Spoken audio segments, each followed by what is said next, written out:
بہت عرصہ پہلے ایک خوبصورت اور پراسرار بستی تھی جو پہاڑوں کے درمیان چھپی ہوئی تھی۔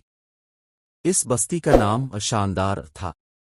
یہاں کے لوگ نہایت محبت کرنے والے اور مہمان نواز تھے۔ اس بستی کے گرد ایک گھنا جنگل تھا جہاں ہر قسم کے درخت اور رنگ برنگے پھول کھلتے تھے۔ جنگل کے بیچوں بیچ ایک خوبصورت جھیل تھی جس کا پانی شفاف اور ٹھنڈا تھا۔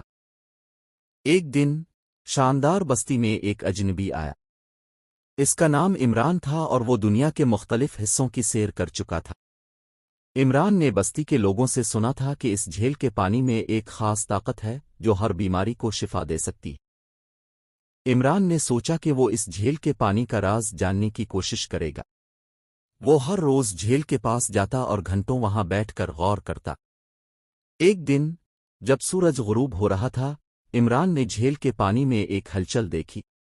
جھیل کے اندر سے ایک چمکدار مخلوق نمودار ہوئی جس کی شکل ایک خوبصورت پری جیسی تھی۔ پری نے عمران کو بتایا کہ وہ اس جھیل کی محافظ ہے اور اس کا پانی واقعی شفا دیتا ہے، لیکن صرف ان لوگوں کو جو دل کے صاف اور نیک نیت ہوتے ہیں۔ عمران نے پری سے وعدہ کیا کہ وہ اس راز کو کسی برے مقصد کے لیے استعمال نہیں کرے گا۔ پری نے عمران کو ایک خاص بوتل دی جس میں جھیل کا پانی تھا۔